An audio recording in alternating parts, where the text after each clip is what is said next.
नमस्कार, आप देख रहे हैं महामाया न्यूज। में हूं सैयद फैजुर रहमान। आइए नजर डालते हैं अब तक की हेडलाइंस पर।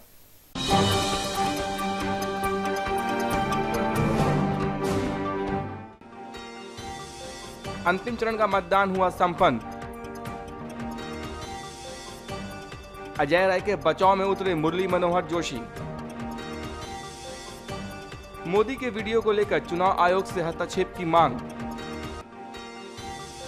पीएम ने लिखा विदाई खत। राजकीय सम्मान के साथ ताराकांत झा का हुआ अंतिम संस्कार। खबरों की शुरुआत लोकसभा के अंतिम चरण के मतदान के साथ। 7 अप्रैल से शुरू हुआ मतदान का दौर आज खत्म हो गया है। अंतिम चरण में लोकसभा के 41 सीटों पर मतदान हुआ, जिनमें यूपी की 18 सीट, पश्चिम बंगाल की 17 और बिहार की 6 सीटें शामिल थीं। आज के मतदान के लिए चुनाव आयोग ने सुरक्षा के कड़े इंतजाम किए थे। मतदान शाम 5 बजे तक चला और कई दिग्गजों की किस्मत आज ईवीएम में कैद हो गई। सुरक्षित चुनाव के लिए आयोग की ओर से पुख्ता इंतजाम किए गए थे। इस दौर में चुनाव में सबकी नजर वाराणसी पर है, जहां से बीजेपी के पीएम पद के उम्मीदवार नरेंद्र मोदी और अरविंद केजरीवाल और चुनाव मैदान में है कांग्रेस के इस सीट में स्थानीय उम्मीदवार अजय राय को टिकट दिया था। सभी की यह ख्वाहिश है कि काशी की गंगा में जो डुबकी लगे तो सीधे यमुना किनारे दिल्ली में ही उभरे और सत्ता पर काबिज हो।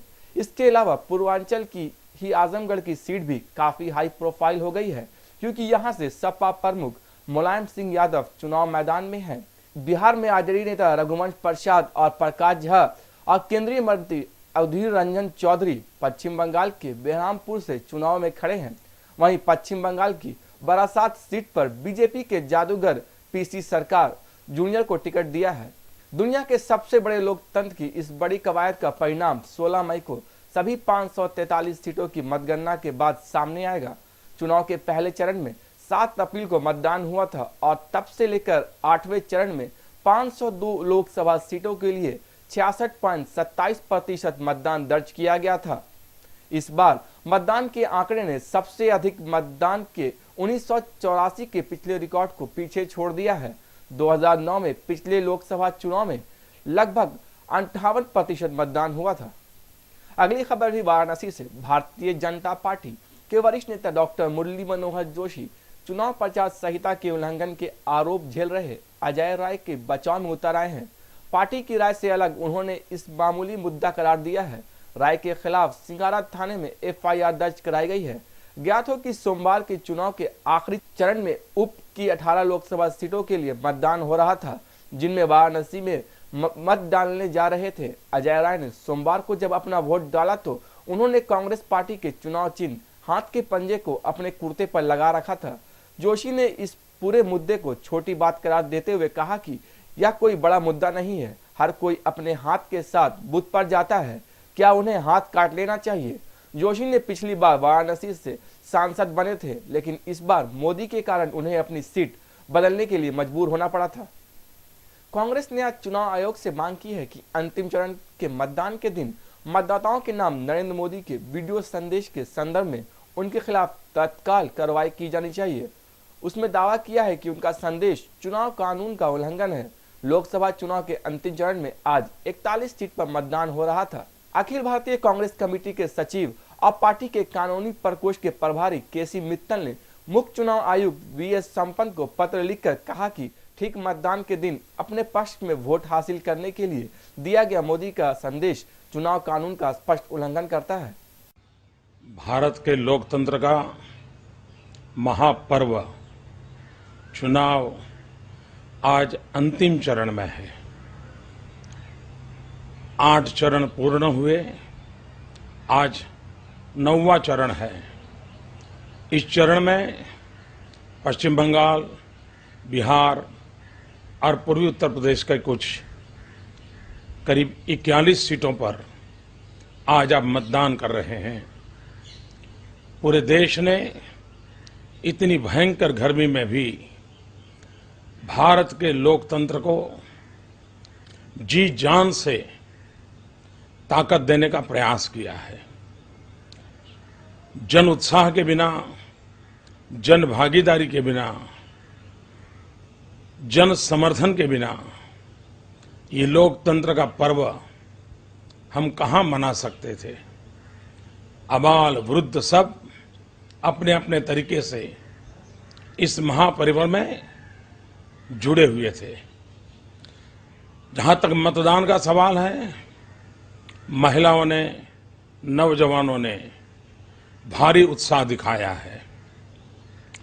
आज जहां मतदान है, हम जानते हैं, इलेक्शन कमीशन भी ये भली भांति जानता है कि आखिरी चरण में इतनी कम सीटों का मतदान उसे इसलिए कराना पड़ रहा है कि उन्हें कानून व्यवस्था की चिंता है।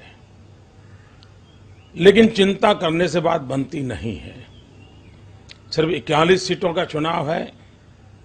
मैं आशा करता हूं कि राज्यों की पुलिस पर डिपेंडेंट रहने के बजाय सेंट्रल सिक्योरिटी फोर्सेस को भारी मात्रा में लगा करके एक तंदुरुस्त, स्वस्थ, शांतिपूर्ण मतदान के लिए ये लास्ट चरण अगर सफल रहते हैं तो मैं समझता हूं कि अच्छी बात बनेगी। मतदाता भाइयों बहनों, आज के मतदान में वाराणसी सीट भी है। लोकतंत्र मां गंगा की उस पावन धारा से हमेशा हमेशा पवित्र होता रहे, हमारी परंपराएं पवित्र होती रहें, यही हम सबका मकसद होना चाहिए। चुनाव में आखिरकार हिंदुस्तान जीतना चाहिए। चुनाव में आखिरकार लोकतंत्र जीतना चाहिए। चुनाव में आखिरकार हिंदुस्तान का नागरिक जीतना चाहिए। चुनाव में आखिरकार हिंदुस्तान का मतदाता जीतना चाहिए। यही चार हैं जो जीतने चाहिए। प्रधानमंत्री मनमोहन सिंह ने दुनिया भर के नेताओं को लिखा विदाई चिट्ठी। सबको किया धन्यवाद। बेहतर संबंध बनाने में मदद के लिए ओबामा, पुतिन और चीनी राष्ट्रपति को सराहना की है। लोकसभा चुनाव के लिए चल रहे घमासान के बीच प्रधानमंत्री मनमोहन सिंह ने अमेरिकी राष्ट्रपति बराक हुसैन ओबामा, चीन के पूर्व प्रधानमंत्री वेन चाबो और रूस के राष्ट्रपति व्लादिमीर पुतिन समेत विभिन्न देशों के नेताओं को विदाई पत्र भेज दिए हैं।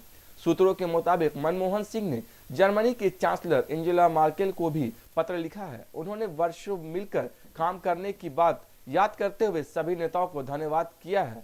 वेन ने पीएम को अपना जवाब भी भेज दिया है। हाथ से लिखे पत्र में वेन ने पीएम के नेतृत्व और दोनों देशों के बीच बेहतर संबंध बनाने में मदद के लिए उनकी सराहना की है। अगले हफ्ते यूपीए सरकार और प्रधानमंत्री मनमोहन सिंह का कार्यकाल खत्म हो रहा है। कार्यकाल के अंत में कांग्रेस अध्यक्ष सोनिया गांधी पीएम मनमोहन सिंह के सम्मान में डिनर देंगी। 10 जनपद पर 14 मई को आयोजित इस डिनर को मनमोहन सिंह की विदाई भोज बताया जा रहा है, जिसमें कुछ विशिष्ट लोग भी शामिल होने की बात कही जा रही है। लोकसभा चुनाव के नतीजे के ऐलान के अगले दिन 17 मई को पद से इस्तीफा दे देंगे। एक दशक तक यूपीए सरकार चलाने के बाद उन्होंने इस साल के शुरू में अपने राजनीतिक संन्यास की घोषणा की थी। बिहार विधानसभा परिषद के पूर्व सभापति तथा जेडीयू के वरिष्ठ नेता ताराकांत झा को आज राजकीय सम्मान के साथ अंतिम संस्कार किया गया। गंगा नदी के दीघा घाट पर उनका अंतिम संस्कार किया गया। ताराकांत झा के बेटे कौशल कुमार झा ने उन्हें मुक्ति दी। ताराकांत झा का रविवार को लंबी बीमारी के बाद पटना के रूबन अस्पताल में निधन हो गया था। बिहार के मधुबनी जिला के बेनीपट्टी अनुमंडल के शिवनगर गांव में जन्मे 86 वर्षीय दिवंगत ताराकांत झा काफी दिनों से अस्वस्थ थे। उनके परिवार में पत्नी, एक पुत्र और 2 पुत्रियां हैं। साल 1952 से आरएसएस एवं जनसंघ से जुड़े रहे और बीजेपी के संस्थापक सदस्यों में से एक रहे झा ने अपनी पार्टी में उपेक्षित महसूस करने पर गत 19 जनवरी को मुख्यमंत्री नीतीश कुमार के समक्ष जेडीयू की सदस्यता ग्रहण कर ली थी। बिहार प्रदेश बीजेपी अध्यक्ष रह चुके ताराकांत झा को पार्टी द्वारा विधान परिषद के सदस्य के रूप में फिर से मनोनीत नहीं किए जाने पर अपना कार्यकाल पूरा होने पर उन्हें 6 मई 2012 को सदन के सभापति का पद छोड़ना पड़ा था। झा 4 अगस्त 2009 को बिहार विधान परिषद के सभापति बने थे।